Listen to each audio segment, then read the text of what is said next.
Hello soul! Welcome back to my channel. This is my channel from Japan, Kabayan Gemini.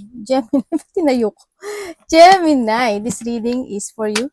Tingnan natin ay iyong June 15 to 21. Maraming salamat muna sa aking mga subscriber, new subscriber, cross-watcher, at sa mga bagong pasok dyan. Welcome na welcome kayo sa bahay ni Ate Aimee. Salamat din sa nakataba ng puso ninyong mga comments at sa mga nagpa-personal reading. Nasaan yun? Marami pong salamat. Kung gusto niyo na energy nyo lang talaga, ang gusto nyo makuha natin, all the details para sa personal reading ay nasa ibaba ng video na ito. This is a general reading, kunin mo lang ang sayo at itapon ang hindi naman sa iyo. Maaring vice versa, energy mo, energy ng person mo, energy ng malapit sa puso mo. Nangyayari, or mangyayari pa lang. Use your own intuition, lawakan natin ang ating isipan. Marami kayong energy sa mundong ito. Kunin nyo lang yun sa inyo. Energy reading tayo. Ano man ang gender mo, ano man ang edad mo. If this is your energy, it's good. Kaya pa rin makapagpapabago ng buhay nyo, ha? Huwag nyo ipilit kung hindi ito sa inyo. Baka hindi ito napapanahon sa inyo. Okay, meron tayong Libra, Sagittarius, Aries, and Leo.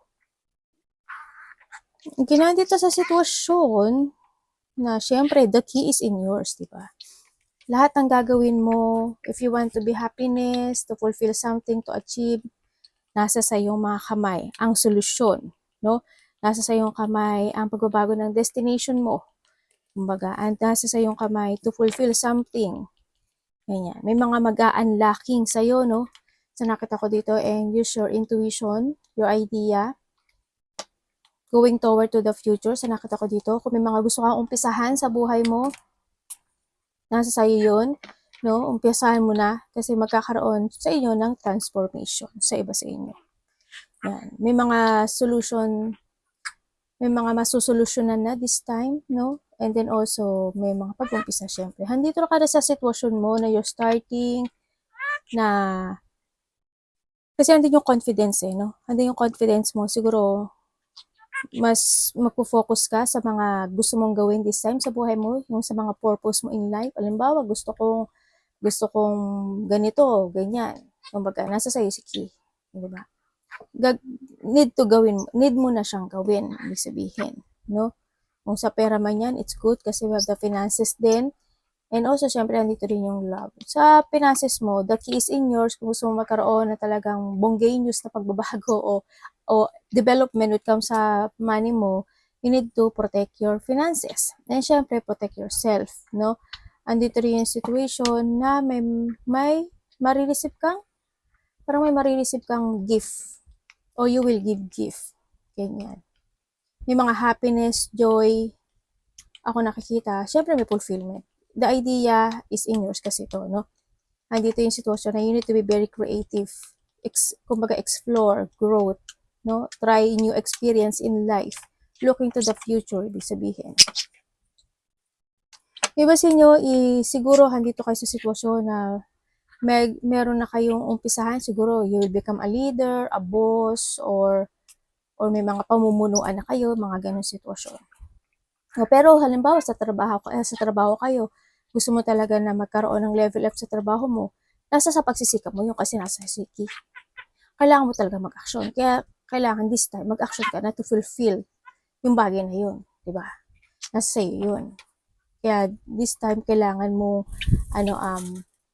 focus to a new beginning in life. So nakita ko dito, kailangan ngayon is, may mga transformation naman. Pero ang yung transformation sa'yo din, kasi lumabas talaga si Key, nasa sa'yo. How to transform, nasa sa'yo. And syempre, transition, ang nakikita ko dito rin. And, merong makakatanggap ka, or ikaw, may tao na mambobola sa'yo. Siguro in a good way. Baka sabihin niya, pogi mo naman, ang ganda mo naman. Ganyan. Kung ano man yung pambobola na makakapagbigay sa iyo ng happiness. Kanya.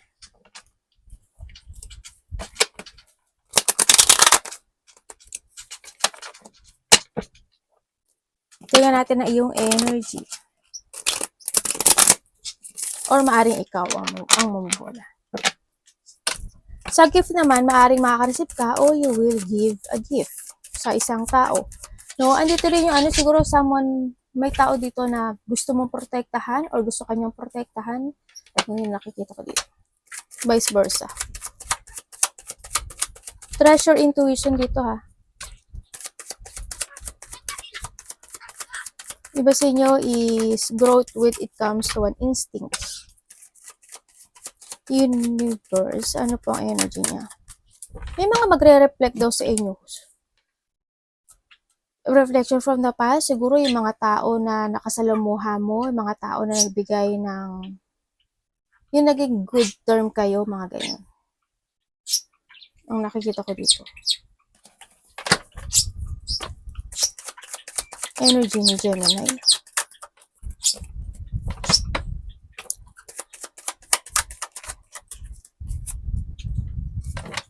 Ano po ito, universe?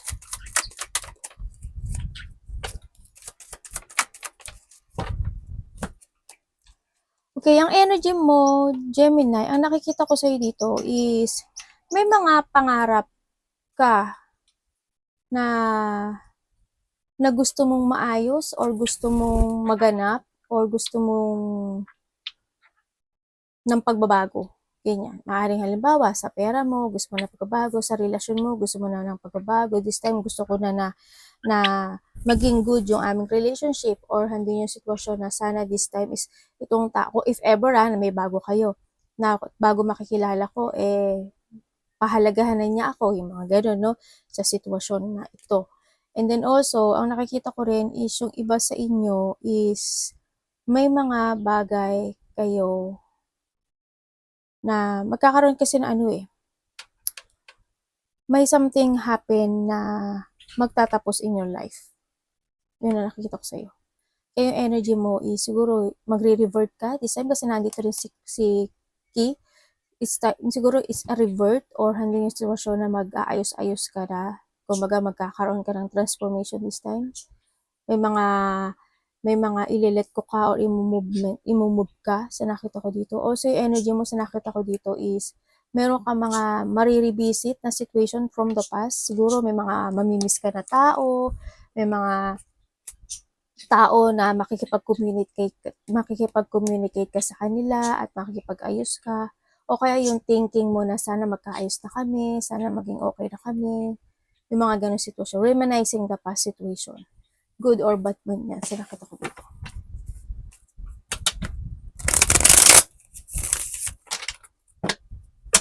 Tingnan natin ang parating kay Gemini. Ano pong parating kay Gemini?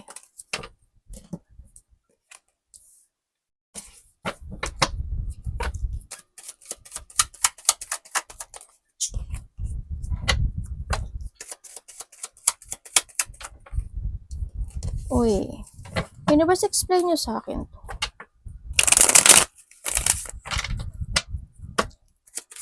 Parating kay Gemini. Uy, okay. Ibig sabihin, parating sa'yo is may mga gagawin ka, no? Dito na bibigyan mo ng effort. May mga cycle ng buhay mo na ipupush forward mo sa nakikita ko dito. Siguro there's an opportunity o kaya magkakaroon ka ng idea na gusto mong gawin ito. Ganyan. Gusto mong umpisahan ito. Gusto mong i-push forward ito. Yung mga ganong sitwasyon. Yung nakikita kong parating sa'yo. Also, this is a movement, no? Ibig sabihin, may mga struggle, problem, burden, situation na magkakaroon ng ending sa potential end ng sitwasyon mo sa buhay mo sa nakikita ko dito. Pero meron kasi siyang sinasabi dito. Siyempre, kailangan mo talaga na mag-control or kailangan mo magbigay ng effort dun sa bagay na yon. Kung gusto mo talaga ng destination, kasi lumabas talaga si Ki, ikaw yung magdidesisyon this time para baguhin yung destination mo dito. Pero papaboran ka ni universe. Kailangan mo lang talaga is mag-focus, magkaroon ka ng logic organize sa kung maging matatag yung pagpapasya mo. Yun. And syempre, sinasabi rin dito, you need mong mag-trust sa intuition mo. Kasi doon niya ibibigay sa'yo yung sign, no? intuition o kaya baka sa panaginip mo. Nag-trust ka sa instinct mo kasi andito si universe, bibigyan kanya ng sign, syempre, kung paano mo malalakpasan yung mga sitwasyon mo ngayon or or something na gusto mo ma-fulfillment in life, no? Sa nakita ko dito. Syempre, hindi to, tandaan mo ha, tandaan mo, ikaw ang driver ng buhay mo dito, ha? Aalalayan ka lang ng universe. Ikaw ang driver ng buhay mo. Kung ano man yung magiging desisyon mo, eh, wala kang dapat nasisihin, kundi yung sarili mo. Kasi sinasabi dito na mag-trust ka sa intuition mo para magkaroon ka ng desisyon na tama. Be patient to make a choices. Diba? Eh, yung iba naman sa inyo, andito kayo sa sitwasyon mo, nyo, na magkakaroon kayo ng, parang handun yung dreams come true na magkakaroon kayo ng thinking or magdi-daydreaming kayo, fantasizing, and then may mga wishful thinking, sana makabili ako ng sasakyan, ganyan, sana tumama ako sa loto, sana the good luck is sa akin, ganyan, sana yung fortune mag-change na sa akin, yung mga ganun. No, may mga ganun na kayong maiisip na bagay-bagay, no?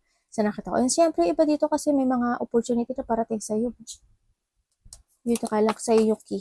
May mga opportunity na darating sa'yo. Dito. Ibig sabihin, there's a changes happen ng fortune mo. Pero magbigay ka ng effort ha. Yun. Magkakaroon ng, iba dito, there's a good karma, good luck, and good karma. Kung ano yung tinanim mo, yun ang aanihin mo ha. Yun. Mag-moving forward ka. Kailangan mo kasi is a movement. May movement na magaganap naman sa'yo eh. May mga pagpapasyahan ka na this time, no? Pagpapasyahan to focus sa iyong mga bagong sisimulan this time. Ano ang dapat iwasan ni Gemini?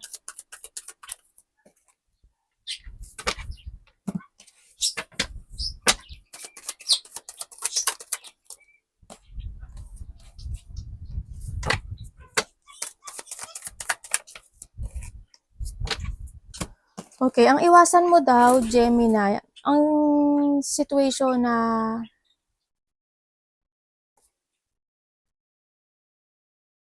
hindi mo gamitin this time yung hindi puso yung isip mo, ganyan. You need to use your head when making a decision this time. May mga bagay na kailangan mong panindigan, kumbaga. Iwasan mo na hindi mo na mauna yung emotions mo than to your intelligence ha.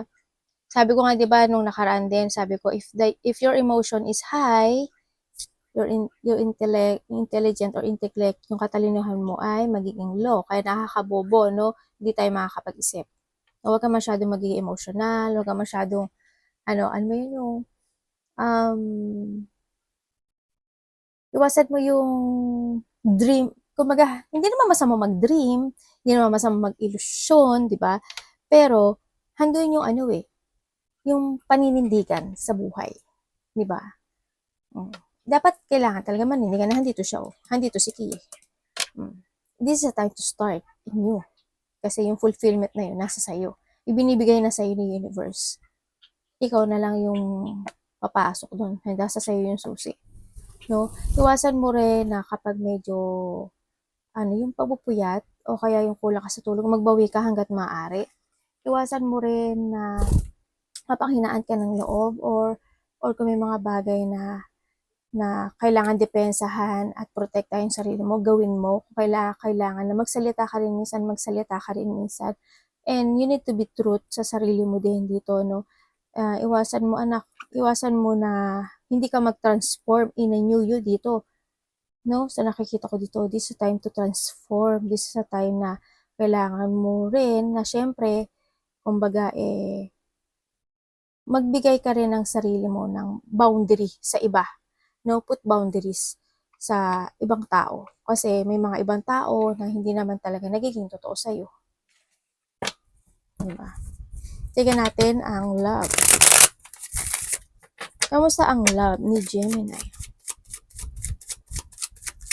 Tsaka siyempre, you need to see the fact Kumbaga, iwasan mo, maging aware ka sa salita mo, and siyempre, Kumpagahan din yung tumingin ka muna ng katotohanan.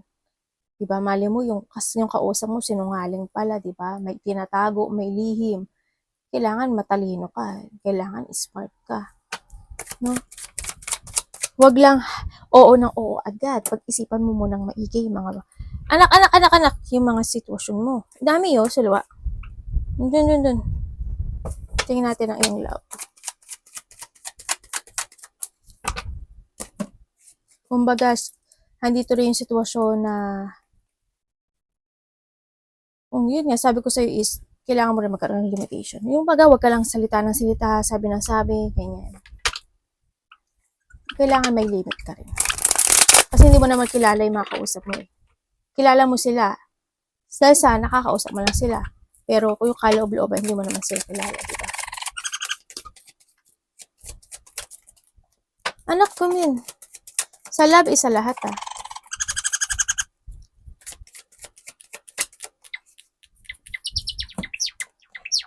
Okay, when it comes sa love, meron tayong Taurus, Virgo, Capricorn. Meron tayong Aquarius, Gemini, and Libra. Yan. Okay, sa when it comes sa love, sa nakita ko dito, nagkaroon ng renewal when it comes sa the past situation, sa iba sa inyo. Maaaring may mga nagkabalikan na, ganyan. O kung hindi man itong taon na to, maaaring kumontak siya sa'yo. Yan, at gusto niya ng muling pagbabago or gusto niya ng muling simula sa inyong dalawa, no? Gusto niya ulit ng renewal sa'yo. Kumbaga, itong taon na to. Yan. And kung kayo naman, nandito kayo sa sitwasyon na hindi naman kayo nagkahiwalay talaga, no? Andito yung tao na may mga point talaga ng buhay. Teka lang, nagpupunas ako ng sa braso ko. May mga point na minsan talaga nagkakaroon ka ng sadness sa kanya. Kumbaga siguro, may mga bagay na nagkakaroon ng conflict, ganyan, nagkakaroon ng mga misunderstanding. Pero handun naman din yung pagpapahalaga nyo sa isa't isa. Handun pa rin naman yung pagmamahal. Kumbaga, you try your best, ikaw or siya, na magkaroon ng development dun sa bagay na yun kung nagkakaroon mo ng hindi pagkakaintindihan. Yun, sa nakita ko. Handun pa rin yung pagpamahal, pagpapahalaga, pag-aaruga. It's good, Sa mga single, pabalik yung kung may kayo, pabalik. Paano ate kung wala? Sabi dito patiently waiting ka lang daw. Kasi magkakaroon ng bagong simula ng buhay. Maring iba dito, kasama nyo to sa trabaho. Iba nga dito, dalawa eh. May dalawa, tatlong anak ka? Isa hanggang tatlo gano'n. Sa iba, hindi naman kayo lahat. Isa, dalawa o tatlo. Tingnan natin. Anak, kaharang ka dyan sa ni mami. Ano ba yun? Nasangga kita dyan, kaliit-liit mo. Money ni Gemini.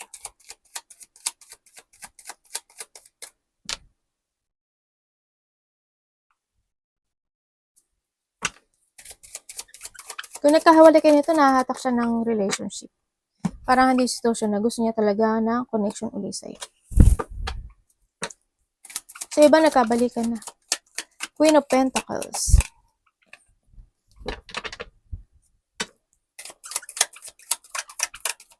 Your money.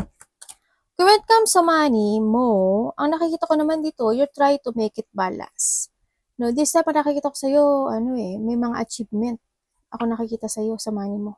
Ibig sabihin, kung money to is, naku po, mukhang magbabago yung money mo. As in.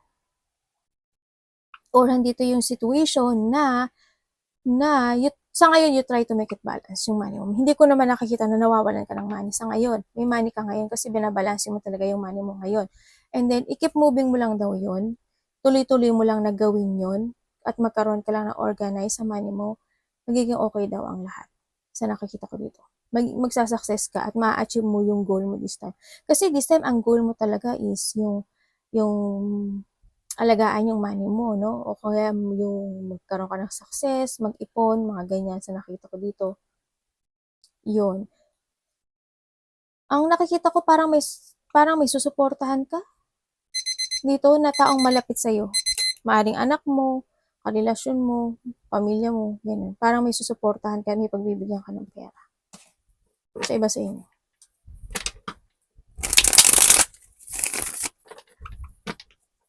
Tingnan natin ang iyong career.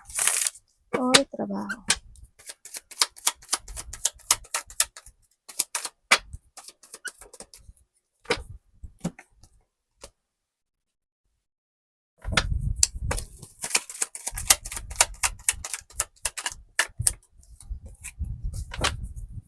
Okay.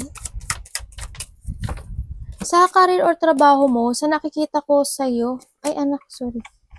Siya nga na yun, sila. Yung iba dito bago. Ibig sabihin, siguro may mga bagong trabaho na kayo, ganyan, o kaya magkakaroon kayo ng pagpapasya, no? Na magdesisyon this time na mag-iba ng trabaho. Parang yung manifesting new job. Kung magma-manifest ka ng job, yes, may offer tayo. Parang nag-offer ako no? May offer, kumbaga, it's up to you to make it happen, itong trabaho na to. Kung talagang gusto mo nang umalis sa trabaho mo, hindi ka naman magsisisi kasi magkakaroon ka ng trabaho, no? Ang iba dito kasi may mga bagong ng trabaho or nag-uumpisa na or magkakaroon kayo ng pagpapasya to end yung trabaho nyo ngayon at mag-iba kayo ng trabaho.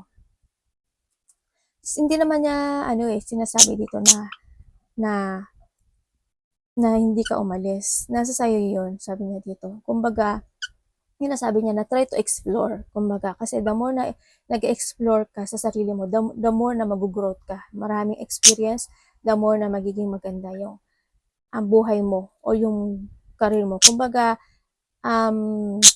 wag lang isang ibig sabihin natin, umalis ako dito. Hindi, kung hindi ka na masaya, di ba? Kung hindi ka na masaya at gusto mo magbago ng trabaho, why not, di ba?